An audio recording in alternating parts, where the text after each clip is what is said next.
Bom dia, muito bom dia para você que está aqui acompanhando a programação da TV Mar. A gente inicia mais um TV Mar News nessa manhã de segunda-feira, 5 de julho. Para você que está aqui acompanhando a nossa programação, está precisando sair de casa, não quer perder o TV Mar News, não tem problema. Baixe o aplicativo da TV Mar no teu celular e você vai ter toda a nossa programação na palma da tua mão. A gente também está passando ao vivo lá no portal Gazeta Web, o endereço você já conhece, é só acessar então www.gazetaweb.com. Você vai acompanhando toda a nossa programação ao vivo e se mantendo também muito bem informado no maior e melhor portal aqui do nosso estado. E a TV Mar também está presente nas redes sociais, você pode seguir a gente no Instagram, também no Facebook e acompanhar a gente lá no nosso canal do YouTube, onde você vai poder ver e rever as nossas matérias, entrevistas, programas e reportagens especiais. E a gente sempre inicia o nosso programa lembrando que o TV Mar News é um oferecimento do Plano de Saúde Apvida. Aquele plano de saúde completo para toda a família, com cobertura odontológica, que agora também te dará a possibilidade de acompanhar o resultado dos teus exames, fazer marcações de consultas e a própria consulta através do teu celular, do teu computador ou do teu tablet na segurança da tua casa. Se você ainda não tem plano de saúde, faz a Apvida, esse aqui é saúde para valer. E a gente também não pode, é claro, perder o hábito de abrir o jornal aqui nas nossas manhãs. Vamos abrindo então o tradicionalíssimo jornal aqui do nosso estado, Gazeta de Alagoas. Acessa comigo e a gente confere então quais foram os principais destaques da Gazeta de Alagoas desse final de semana. Covid.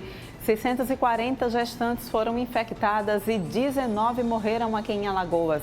Cesal e Prefeitura negam. Cruzamento de dados diz que 300 doses vencidas de vacina foram aplicadas sim aqui em Alagoas. Débito do setor previdenciário deixa prefeituras de Alagoas inviáveis.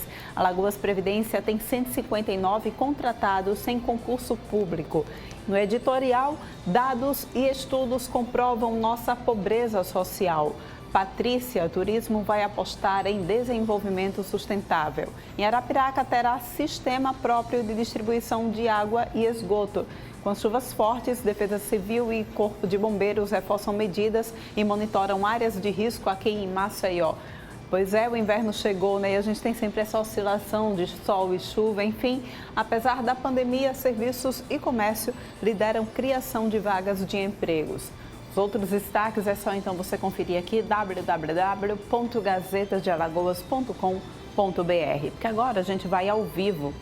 Desde a semana passada, o brasileiro precisou ficar mais atento quanto ao consumo de energia de suas residências. Pois é, infelizmente nós tivemos um aumento de 52% na bandeira vermelha.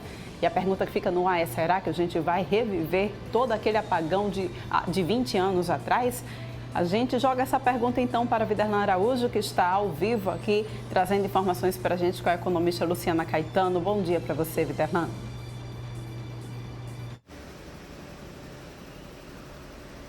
Bom dia, Porlândia. Bom dia para você, para os telespectadores da TV Mar Canal 525, iniciando uma semana em uma segunda-feira de sol na capital alagoana, depois de toda a oscilação desde semana passada, com chuvas em determinados dias da semana, também a variação com muito sol. E nesta segunda-feira, pelo menos o sol aparece, pelo menos o céu azul e de nuvens espaçadas na capital alagoana. E nós estamos ao vivo para poder começar esta semana informações e trazendo também notícias para os nossos telespectadores que precisam ficar atentos, tá? Os nossos telespectadores precisam ficar atentos, já que a Agência Nacional de Energia Elétrica anunciou no final do último mês aumentar em 52% o valor da bandeira vermelha, classificando como patamar 2, taxa extra cobrada em julho da conta de luz. Ou seja, esse reajuste tem sido considerado assim um reajuste até de certa forma surpreendente para os consumidores em todo o país. E aqui em Alagoas, mais necessariamente, nós estamos também vivendo esse mesmo cenário. Nós vamos conversar a respeito desse assunto com a Luciana Caetano, ela que é economista e vai nos explicar. Luciana, muito obrigado mais uma vez por estar conosco. Vamos falar um pouquinho quais as razões desse aumento, 52% anunciado pela Agência Nacional de Energia Elétrica no final. A ANEEL, ela argumenta que já há uma queda nos reservatórios, o que isso pode comprometer o abastecimento em todo o país, embora também haja denúncia que as reservadas tenham contribuído com esses reservatórios para a elevação da tarifa. O que que a gente precisa compreender é que esse processo de privatização que vem se dando no setor de energia elétrica, ele tem priorizado os lucros e não o abastecimento dos mais diversos setores, principalmente do setor industrial. E a gente teve, entre novembro de 2020 e agora já a fatura de julho de 2021, uma elevação de 17,5% somente na tarifa e uma elevação de 26% na taxa de iluminação pública. E isso além da cobrança da bandeira vermelha, que para algumas pessoas, inclusive, ela nem vinha, né, em alguns meses. Então, sempre que você tem um risco de abastecimento, o sinal de alerta são as duas bandeiras, bandeira amarela e bandeira vermelha. E o fato é que a bandeira vermelha, além de estar sendo cobrada, ela vem sendo cobrada com um valor muito alto e ele se repete a cada 100 quilowatts consumidos pela população. Isso vai representar um custo acima de 20% para a maioria das pessoas, podendo inclusive ficar muito acima disso. Qual é o problema da elevação do custo da energia elétrica? É que ela contamina todas as cadeias produtivas. Isso pode impactar de outros produtos, como acontece com os combustíveis. Então é muito provável que a gente tenha ao longo do ano o impacto inflacionário sobre os mais diversos produtos, sem falar que a população já vem convivendo com a taxa elevada de desemprego, com a redução de massa salarial e com o aumento dos combustíveis. Então, obviamente que isso tudo são qualidade de vida, principalmente das pessoas de baixa renda. Agora, naturalmente, até a Porlane fez esse preâmbulo agora antes de nos anunciar, que é a respeito dessa crise hídrica que o Brasil atravessa, né, em mais de 90 anos. Essa relação tem um fator de contribuição direta também para esse reajuste, Luciana? O Brasil sempre conviveu com períodos de crise hídrica. A gente teve ao longo da história, década de 80, ali em 2014 também tivemos. A gente sempre conviveu com isso. O grande problema hoje da elevação de tarifa e da cobrança da bandeira vermelha não tem absolutamente nada a ver com a crise hídrica, mas com a transferência do setor energético para o setor privado, que tem pressionado a ANEEL para a elevação dessas taxas. Significa, na prática, o financiamento pela população, pelos consumidores, dos investimentos futuros nas termoelétricas que estão nas mãos das empresas que compraram grande parte das empresas que fazem o fornecimento de energia elétrica no país. Isso é para que as pessoas compreendam qual é o custo da privatização de monopólios estatais que tinham uma função estratégica para o desenvolvimento do país e que substitui isso pela maximização de lucros. Esse é o preço que a população vai pagar e isso tende a aumentar ao longo do tempo, porque a gente hoje só tem 30% do fornecimento de energia elétrica pelo setor público. 70% hoje é feito pelo setor privado. O que significa que a pressão do setor privado sobre a ANEEL hoje é muito grande e a ANEEL hoje ela não se coloca a serviço da população, mas sim ao serviço dessas grandes corporações. Agora, Luciana, até que ponto essa manifestação que existe entre lados no cenário político pode estar contribuindo também, na sua opinião? Você acha que existe também algum tipo de reação em uma instabilidade política no país para poder também trazer números como esse para o bolso dos consumidores? Olha, a gente tem hoje no Brasil, que isso vem acontecendo, uma representação muito grande das grandes corporações no parlamento. Isso, de um certo modo, favorece o estado do jogo a essas grandes corporações em detrimento do interesse público. E é isso que a população precisa compreender, a importância do ativismo político no sentido de se manifestar, porque a nossa omissão vai fazer com que o avanço dessa cobrança de tarifas mais altas continue acontecendo no país, não só no setor energético, mas em todos os monopólios estatais que foram privatizados nos últimos anos. Agora, para o nosso telespectador entender, quando a Agência Nacional de Energia Elétrica comunica esse anúncio de reajuste, a tendência, há uma estimativa de quando será, pelo menos, considerado superado esse processo, quando voltará, por exemplo, anteriores, sem um reajuste tão alto como esse? Os investimentos no setor elétrico são investimentos de longo prazo. A gente tem hoje uma sinalização de ampliação dos investimentos nas termoelétricas.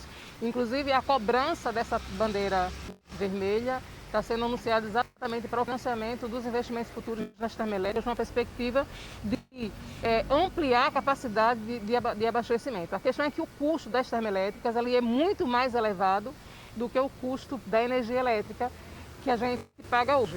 Isso, de um certo modo, tende a encarecer cada vez mais o custo da energia para o consumidor final, seja o industrial, seja o residencial. Luciana, uma última colocação a respeito desse reajuste.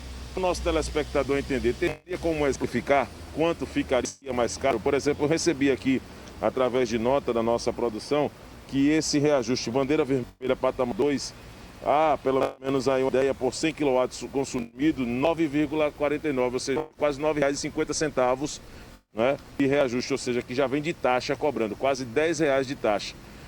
Teria como exemplificar para que o nosso telespectador pudesse entender? Isso vai depender muito do consumo individual, considerando que normalmente é pago uma taxa para cada 100 kW consumido. Então você pode ter pessoas com um impacto na conta de 20%, de 15%, de 25%. Se for, por exemplo, aquela taxa básica ser um pouco menos do que isso. Então, o que vai definir efetivamente a variação desse consumo vai ser exatamente o nível individual de consumo de cada domicílio, considerando que existem oscilações a cada 100 kW, tanto para a taxa de iluminação pública quanto para a bandeira vermelha. Então, isso obviamente dificulta muito um cálculo que seja para todo mundo, porque não é isso que vai acontecer. O que vai acontecer é que esse impacto vai ser diferenciado a depender do nível de consumo de cada indivíduo, considerando inclusive que a própria taxa de distribuição ela vai variar de pessoa para pessoa. Uma última colocação, já te agradecendo pela participação, Luciana. Hoje, por exemplo, a alternativa para os consumidores, para aqueles que têm possibilidade de fazer, está hoje no uso de placas de energia solar. Você acha que é uma grande alternativa para esse cenário, um cenário econômico? Já tem sido, né? Muitos empreendedores já fazem uso da energia solar. Acredito que, dado esse risco de apagão que existe hoje no Brasil, pelo menos está sendo anunciado, que eu acho que não é real, acho que é mais para justificar a cobrança da taxa da bandeira vermelha, mas acredito que seja uma forma, inclusive, de diminuir. É um investimento que se paga no prazo longo, obviamente você tem um custo muito elevado inicialmente, mas no médio prazo esse investimento se paga e para quem tem um consumo alto, sim, ele é interessante e contribui com a diversificação da matriz energética no país. Tem contribuído, inclusive, enormemente. Muito obrigado, Luciana Caetano. Ótima semana para você. Pra Ela também, participando conosco mais uma vez aqui na programação da TV Mar Canal 525 Polani, trazendo dicas, esclarecimentos a respeito desse reajuste divulgado pela Agência Nacional de Energia Elétrica. Foi no finalzinho do mês passado, na verdade, no dia 29 do mês de junho. Já estamos no dia 5 do mês de julho, então passa a valer agora a bandeira vermelha patamar 2, que para cada 100 kWh consumidos pelos consumidores, dependendo, claro, de toda a classificação que a Luciana colocou, pelas questões realmente, até pela renda do consumidor, mas pode aí girar em próximo aí de R$10 a mais de taxa que está sendo colocado na energia para cada 100 kWh consumido pelo consumidor. Então acaba sendo realmente um alerta para você que me acompanha neste exato momento, porque teremos sim alterações diante de situações que a própria Luciana colocou nessa abertura aqui do TV Mar News, da nossa participação neste início de semana, abrindo aqui na programação da nossa TV Mar. Um abraço para você, Porlando, até daqui a pouco. De outros pontos da cidade, nós vamos trazer mais informações ao vivo, ao lado do repórter cinematográfico Francisco Nogueira. Voltamos já.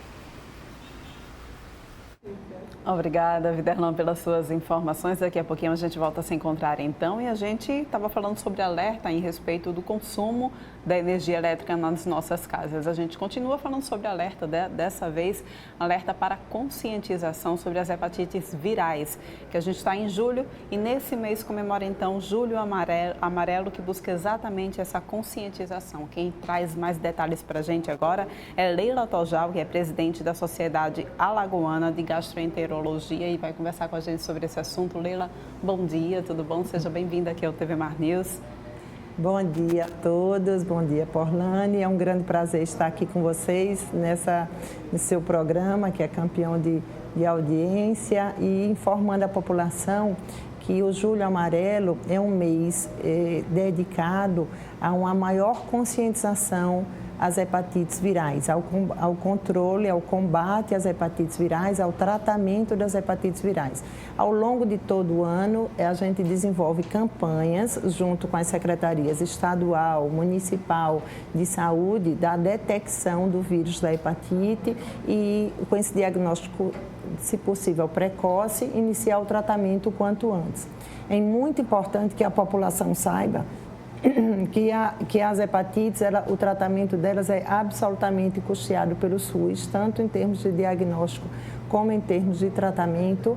Então, isso vai ter um acesso fácil a você que está nos ouvindo agora, pode se dirigir a uma unidade de saúde mais próximo da sua casa e solicitar que seja feito um teste muito fácil, que é o conhecido teste rápido. É uma picadinha do dedo e em 15 minutos você vai saber se é portador do vírus da hepatite C, da hepatite B e, caso seja positivo, você é encaminhado a um centro de tratamento. Leila, já que a gente já está falando sobre a prevenção, eu queria que você pudesse explicar para a gente o que é hepatite e em que ela diferencia da hepatite medicamentosa ou por uso excessivo de álcool. Muito boa pergunta. As hepatites, na verdade, são todas inflamações no fígado. Se o fígado está inflamado, você tem esse diagnóstico de hepatite. Quais são as causas de hepatite? A gente tem diversas causas, entre elas medicamentosa, pelo excesso do álcool, pelo excesso, o abuso de gordura, né? Você tem a famosa esteatohepatite, que é a hepatite por infiltração gordurosa, que hoje em dia é tão comum, a população toda recebe, muita gente, 25% da população recebe esse diagnóstico de esteatose hepática, né? É o que a gente chama de gordura no fígado. Gordura no fígado, exato. Isso também pode evoluir para um quadro de inflamação, que é a hepatite, mas nesse julho amarelo, o enfoque principal seriam as hepatites virais, que são hepatites causadas pelos vírus, que seriam dos vírus A até o vírus G. O foco principal da campanha são os vírus B e o vírus C, porque eles têm um potencial de evolução para a forma crônica da doença. Eles podem evoluir, Porlane, de forma silenciosa. Você pode ser portador do vírus e não ter esse conhecimento e você só via diagnosticar quando você já está na fase de cirrose, a fase de câncer de fígado, muitas vezes necessitando de um transplante.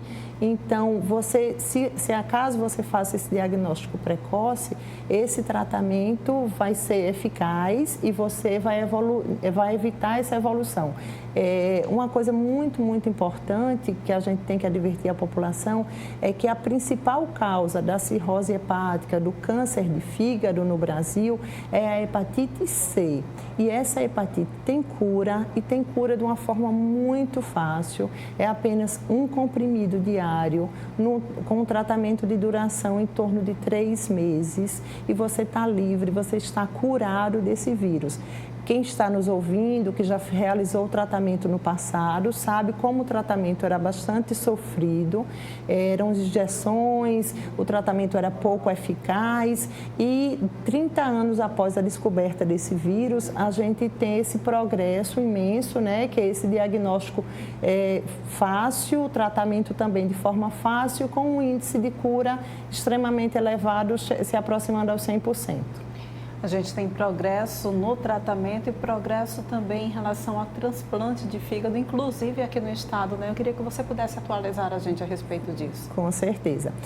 O primeiro transplante hepático foi realizado, inclusive um paciente meu, ele é portador do vírus da hepatite B. A hepatite B é uma doença que pode ser prevenida através de vacina. Para a hepatite C não existe vacina, mas para a hepatite B existe vacina que pode ser aplicada desde o nascimento, mas caso não tenha sido aplicada ao nascimento, pode ser aplicada em qualquer fase da sua vida.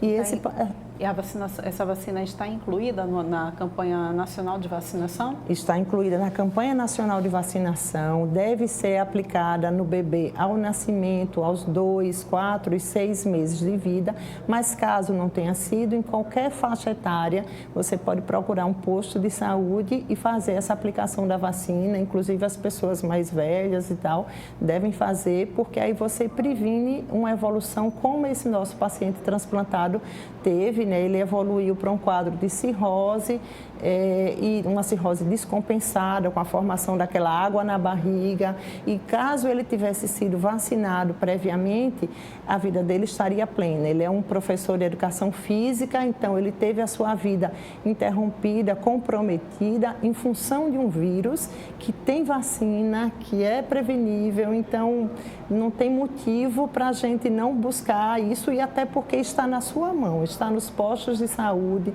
está nas unidades básicas de saúde pelo SUS. Você mencionou, Leila, que a hepatites ela é uma doença silenciosa, mas ela deixa algum rastro para que a gente possa identificar através de algum sintoma? Pois é.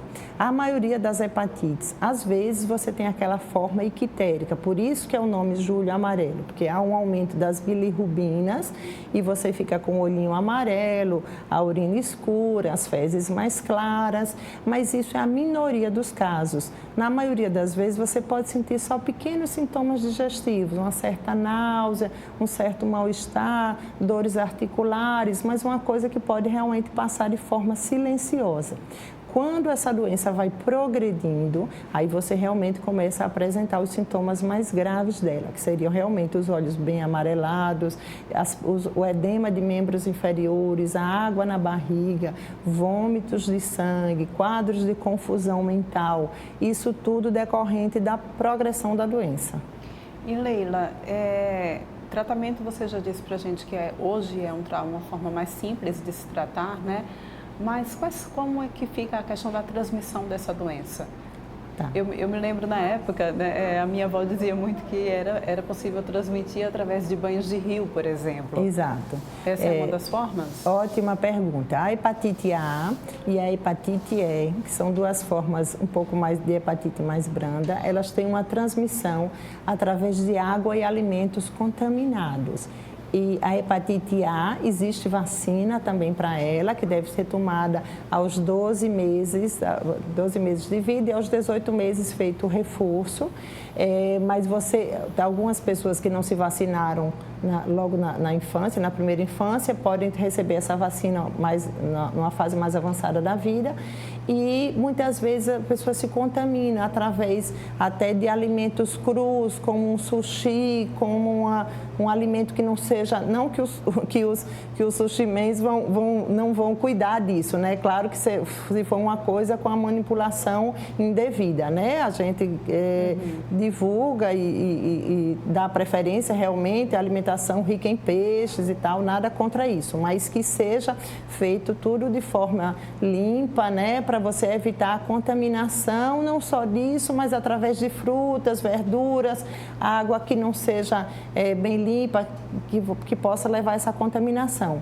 Já as hepatites B e a hepatite C, que é o foco da nossa campanha, que pode evoluir para a forma crônica, a contaminação delas é através do sexo e do sangue. A transmissão sexual é mais frequente na hepatite B, transmissão através do sexo não seguro, né, o sexo sem preservativo, e a hepatite C através de pequenos objetos cortantes. Muitas vezes você diz assim, eu contraí hepatite C e eu não sei a forma de contágio, eu nunca recebi transfusão sanguínea, eu nunca fiz nenhuma cirurgia recebendo derivados de sangue, então aí a contaminação pode ser através de um barbeador compartilhado, através de seringas que se usavam no passado, por isso que o foco grande da campanha, Porlandi, são as pessoas acima dos 40 anos, porque são as pessoas que usaram no seu passado agulhas e seringas que não eram descartáveis. Você iria num posto de saúde, você iria no laboratório para fazer uma coleta de sangue, aplicar uma injeção, e você recebia a injeção através de agulhas e seringas que não eram descartáveis, que eram só fervidas, e aí com isso levou à contaminação de muitas pessoas, né? E as navalhas também nas barbearias, elas eram compartilhadas, e tudo isso levou à contaminação de um grande número de pessoas. Muito bem, Leila. Eu queria que você só pudesse, então, deixar uma mensagem para quem está nos assistindo, né, sobre essa necessidade da conscientização e de fazer também o rastreio da doença. Exato. Eu conclamo, assim, a população inteira, e você que é agente de saúde, você que é profissional de saúde, tem uma responsabilidade ainda maior para você procurar esses possíveis pacientes e pedir à população que se dirija, principalmente a população acima de 40 anos, que se dirija a uma unidade de saúde, tendo ou não tendo sintoma, faça o teste rápido. Esse teste é realizado com 15 minutos, o resultado é obtido. Caso dê positivo, você é dirigido a uma das unidades de saúde, que seria o Hospital Universitário, o PAN Salgadinho ou o Hospital Elvio Alto, que estão de portas abertas, é de fácil acesso esses ambulatórios, para você realizar o seu tratamento totalmente pelo SUS. Obrigada pela tua participação. Muito obrigada. Aqui no TV Mar News. A gente volta a se encontrar em outra oportunidade. Obrigada. E a gente vai agora para um rápido intervalo, volta daqui a pouquinho trazendo mais informações para vocês. Não sai daí.